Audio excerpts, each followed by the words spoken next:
तो नमस्कार दोस्तों, स्वागत है आपका आपके अपने YouTube channel competitive GK classes में। आज के इस वीडियो सेशन में हम डिस्कशन करेंगे सरकार के द्वारा प्रदान की गई महत्वपूर्ण योजनाओं के बारे में, जो आम नागरिकों के लिए, हमारे किसानों के लिए, महिलाओं के लिए जो सरकार नई नई योजनाएं लेके आती है, उसमें से कुछ प्रमुख योजनाएं मैं आपके लिए लेकर के आया हूँ। उनके बारे में डिस्कशन करेंगे, तो इसलिए वीडियो को देखिएगा अंत तक। और उसके बाद जो भी आपके सुझाव हों, अगर आप किसी पर्टिकुलर टॉपिक पे चाहते हैं वीडियो बनाना, तो मैं उस पर भी वीडियो बनाऊंगा।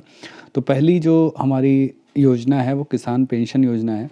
अब किसान पेंशन योजना का क्या रीज़न है, क्या लाने का रीज़न है और क्यों ये लाई गई है, इसके बारे में बात कर लेते हैं। कुछ महत्वपूर्ण बिंदु मैंने नोट किए थे, मैं आपके साथ डिस्कस करना चाहता हूँ कि जो हमारे देश के प्रधानमंत्री श्री नरेंद्र मोदी, इनके द्वारा देश के किसानों के लिए प्रधानमंत्री किसान मानधन योजना का संचालन किया जा रहा है। ठीक है, और इसका लाभ सीधे तौर पर देश के लघु और सीमांत किसानों को प्रदान किया जाएगा। देखिए, हमारे देश का जो किसान है वो हमारे देश की रीढ़ की हड्डी है, बैकबोन ऑफ आवर कंट्री।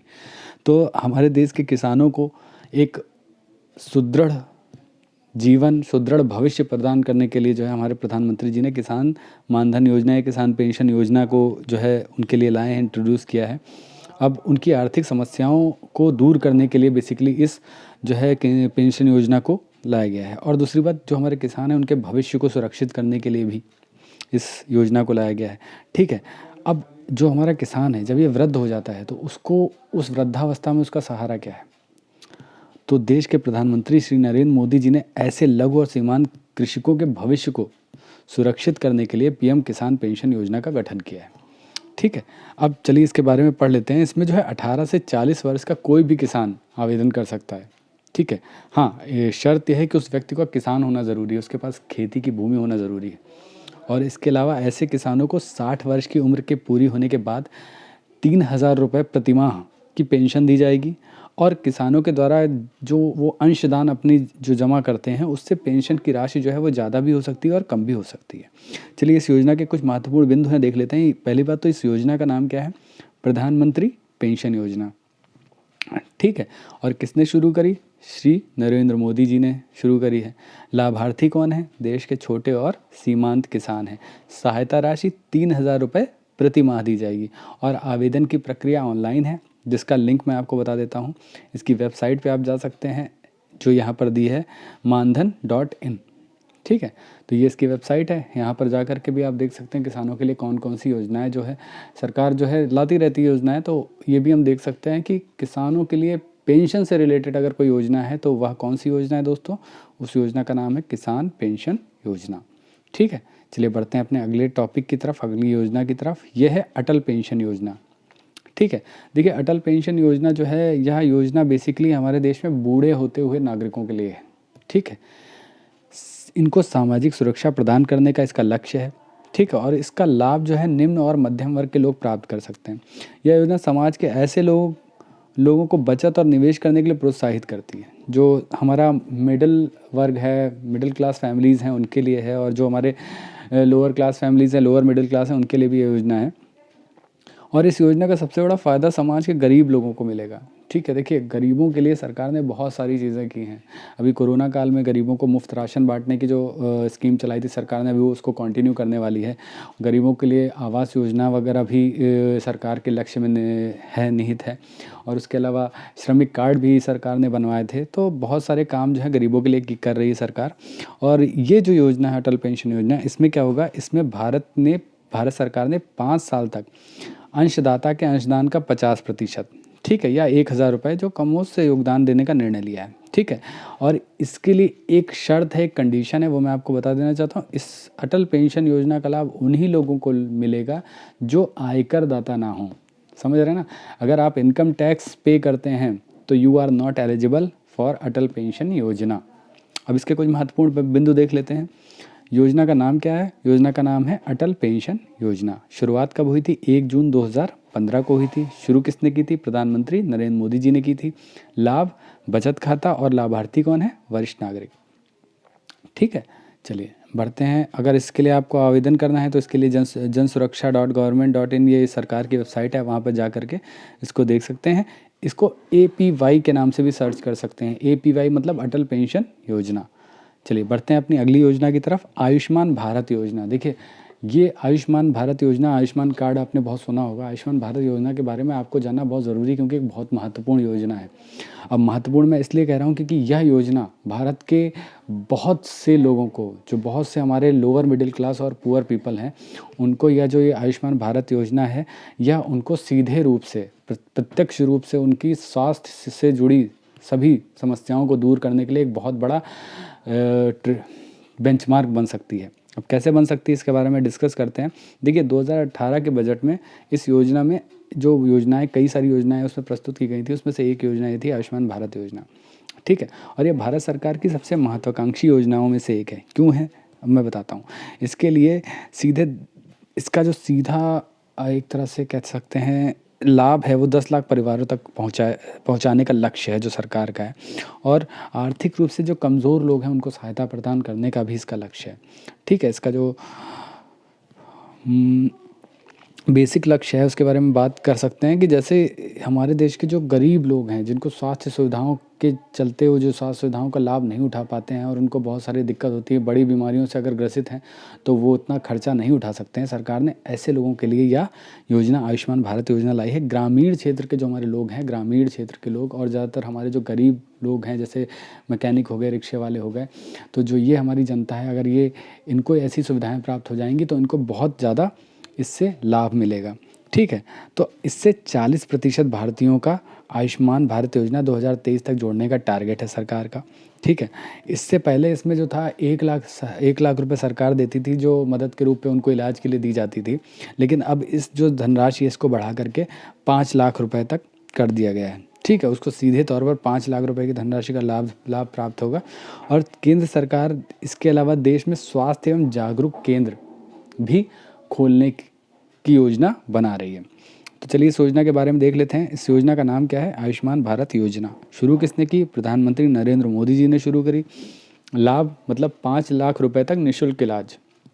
उसमें आपका सरकारी हॉस्पिटल है या प्राइवेट हॉस्पिटल है वो डिपेंड नहीं करता है। उसके साथ साथ आपको सरकार जो है इलाज का पूरा खर्चा और साथ में दवाएं भी जो है फ्री में मुफ्त आपको प्रोवाइड कराती है। लेकिन शर्त यह है कि आपके पास आयुष्मान कार्ड होना चाहिए।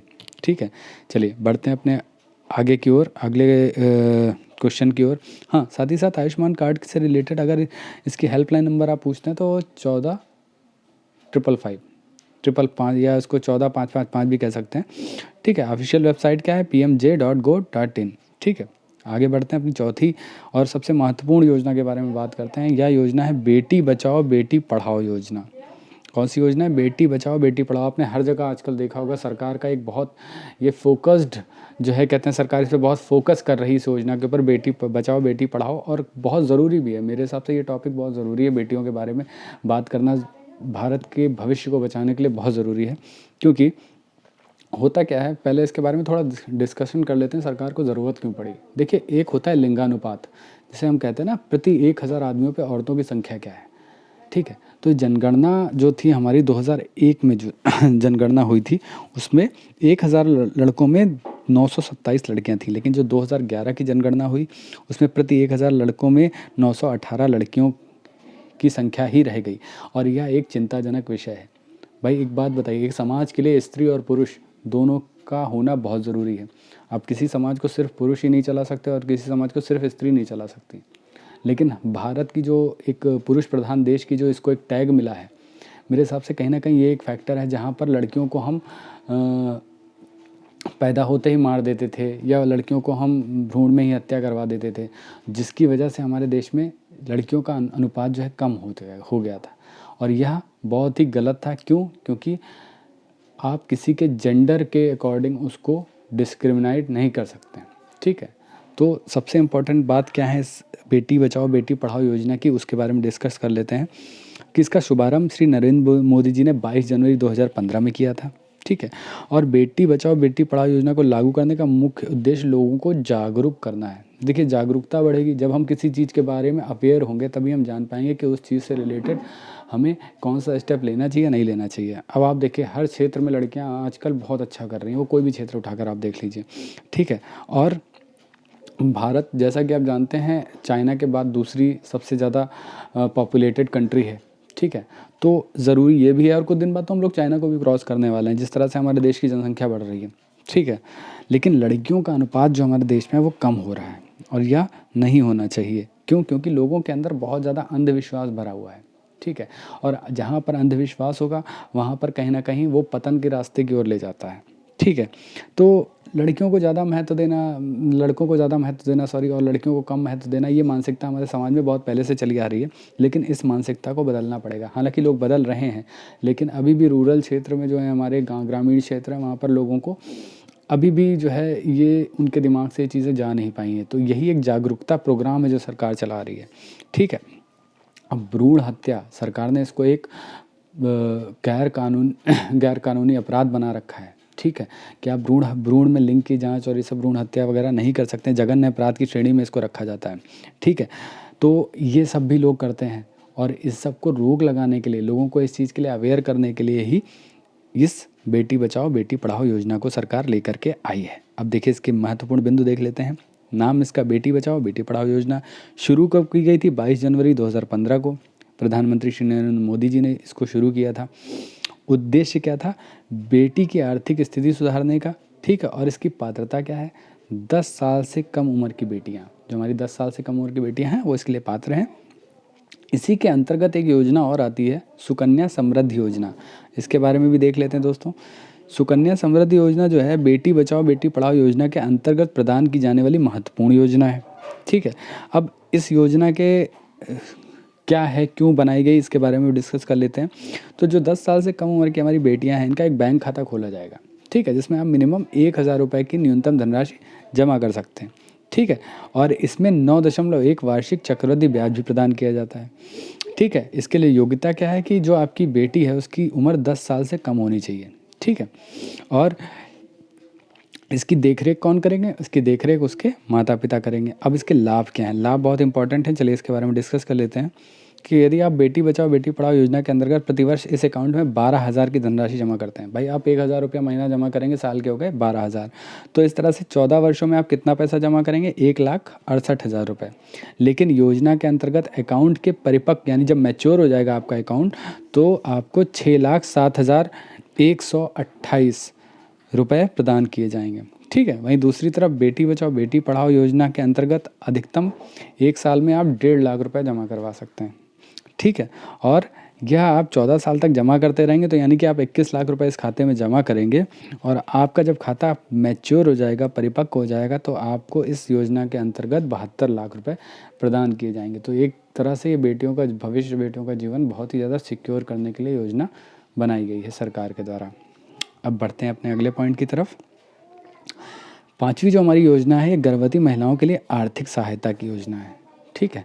तो अब इस योजना में क्या होगा क्या नहीं होगा, मैं आपको इसके बारे में आपसे डिस्कस कर लेता हूँ। देखिए, भारत सरकार देश की गर्भवती महिलाओं को 6,000 रुपये की आर्थिक सहायता प्रदान करती है, ठीक है? जो गर्भवती महिलाएं, इस आर्थिक सहायता को प्रधानमंत्री मातृत्व वंदना योजना कहते हैं, मातृ वंदना योजना भी कहा जाता है। और यह उन महिलाओं के लिए जो अपने शिशुओं को स्तनपान कराती हैं, ठीक है? अब इस योजना के अंतर्गत 6,000 रुपये की वित्तीय सहायता किन महिलाओं को दी जाएगी? उन महिलाओं जो नवजात शिशु और गर्भवती महिलाएं हैं उनको दी जाएगी। और इसमें जो है, इसका उद्देश्य बेसिकली जो महिलाएं गर्भवती महिलाएं होती हैं उनमें मृत्यु दर को कम करना है, ठीक है? यानी कि जब उनको प्रेग्नेंट होती हैं लेडीज़ और उनमें जो डेथ रेशियो है उसको कम करने के लिए इस योजना को लाया गया है, ठीक है? और इसका एक उद्देश्य ये भी है कि नवजात शिशु जो है उनकी अच्छे से परवरिश भी की जा सके, वो कुपोषित ना हो।